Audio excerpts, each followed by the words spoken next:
আসসালামু আলাইকুম। Welcome to my channel Suhana foodies. আজকে হাজির হয়ে গেলাম আপনাদের জন্য ডোরেমন কেকের রেসিপি নিয়ে, তাও আবার নোজেল ছাড়া। আর ভিডিওটি প্রথম থেকে শেষ পর্যন্ত দেখার অনুরোধ রইল। আর প্লিজ যারা নতুন আমার চ্যানেলটাকে সাবস্ক্রাইব করে রাখবেন, আর যারা আগে থেকে করে রেখেছেন তাদেরকে অসংখ্য ধন্যবাদ। তো চলুন শুরু করি।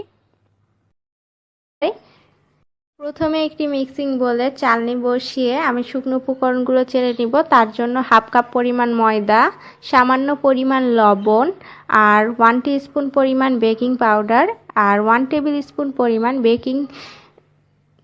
কর্নফ্লাওয়ার দিয়ে শুকনো উপকরণগুলো খুব ভালোভাবে চেলে নিচ্ছি।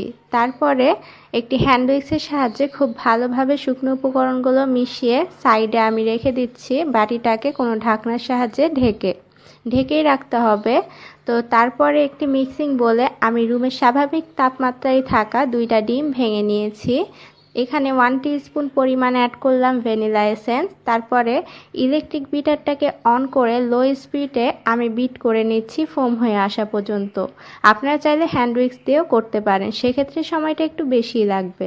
তো তারপরে এখানে আমি হাফ কাপ পরিমাণ চিনি অ্যাড করে দিচ্ছি। চিনিটা আমি একবারে দিচ্ছি না, 2-3 বারে দিচ্ছি। তো ধাপে ধাপে চিনিটাকে দিয়ে ফোমটা আমি পারফেক্টলি রেডি করে নিয়েছি। আর ফোমটা হয়েছে কিনা সেটা বোঝার জন্য যে ইলেকট্রিক বিটারে কাটা আছে সেটা দিয়ে আমি একটি সংখ্যা লিখে দেখালাম। তো সংখ্যাটা যখন দেখবেন মুছে যাচ্ছে না তখন বুঝবেন ফোমটা রেডি হয়ে গিয়েছে। সে পর্যায়ে দিয়ে দিতে হবে 1/4 কাপ পরিমাণ সয়াবিন তেল দেওয়ার পরে আর বেশিক্ষণ বিট করা কিন্তু একদমই প্রয়োজন নেই। তো তারপরে আমি শুকনো উপকরণটা দিয়ে দিচ্ছি আর খুবই আলতো হাতে একটি হ্যান্ড উইক্সের সাহায্যে ব্যাটারটাকে তৈরি করে নিচ্ছি। এই কাজটা কিন্তু খুবই আস্তে আস্তে করতে হবে, জোরে করা যাবে না, নাহলে ফোমটা নষ্ট হয়ে যাওয়ার সম্ভাবনা আছে।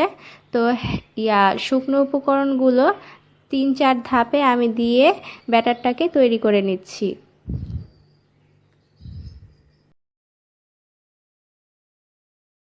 ব্যাটারটা পারফেক্ট রেডি হয়ে গিয়েছে।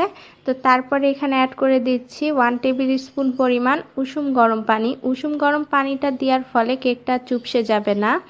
তো আমি একটু হ্যান্ড উইক্সের সাহায্যে মিশিয়ে নিয়েছি। তো ব্যাটারটা আমাদের রেডি। তারপরে একটি মোল্ডে আমি তেল মেখে নিচ্ছি। তেল মেখে এর উপরে আমি লেখালেখির কাগজ বিছিয়ে দিব। লেখালেখি কাগজ বিছিয়ে দেওয়ার পরে উপর দিয়ে আবারও একটু তেল মেখে নেব। তো তারপরে ব্যাটারটাকে আমি ঢেলে দেব উপর দিয়ে ব্যাটারটা ঢাললে কি হয়, যে এয়ার বাবলসগুলো থাকে সেগুলো ফেটে যায়। তো এটা আপনারা ব্যাটারটা উপর দিয়ে ঢালবেন। তো ব্যাটারটা ঢালা হয়ে গিয়েছে। তারপর আমি হাত দিয়ে একটু ট্যাপ করে নিচ্ছি। তারপরে কোনো কাঠি অথবা কোনো কিছু দিয়ে এরকম করে নেবেন, যেমনটা আপনার স্ক্রিনে দেখতে পাচ্ছেন। এরকম করলে এয়ার বাবলসগুলো আর থাকে না। তারপরে এটাকে চুলাতে বেক করে নিচ্ছি আমি। তো তার জন্য আমি প্যান নিয়ে নিয়েছি, সেটাতে স্ট্যান্ড বসিয়ে ঢাকনা লাগিয়ে 5 মিনিট প্রিহিট করে নিয়েছি। তো তারপরে মোল্ডটাকে বসিয়ে আমি 30 মিনিট চুলাতে বেক করে নিচ্ছি। 30 মিনিট পরে ফিরে আসলাম, কেকটা পুরো পারফেক্ট হয়ে গিয়েছে। তো একটি পলি র্যাপের সাহায্যে আমি ঢেকে রেখে দিচ্ছি ঠান্ডা হয়ে যাওয়া পর্যন্ত। কেকটা পুরোপুরি ঠান্ডা হয়ে গেলে প্লাস্টিক র্যাপটাকে সরিয়ে আমি একটি ছুরির সাহায্যে আনমোল্ড করে নিচ্ছি কেকটাকে।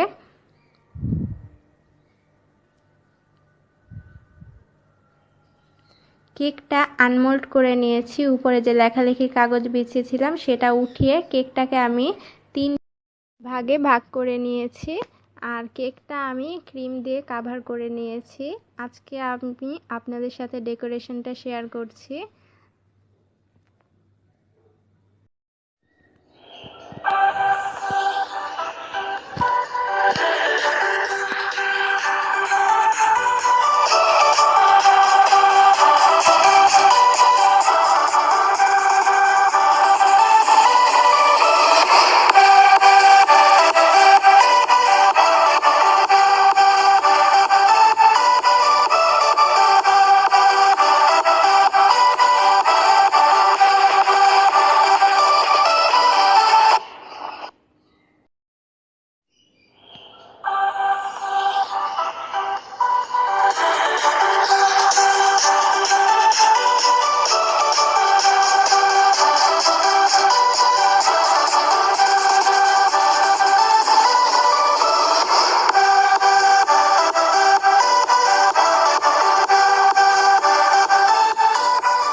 প্রিপারেশন পুরোপুরি শেষ হয়ে গেলে কেকটার ওজন মেপে দেখাচ্ছি।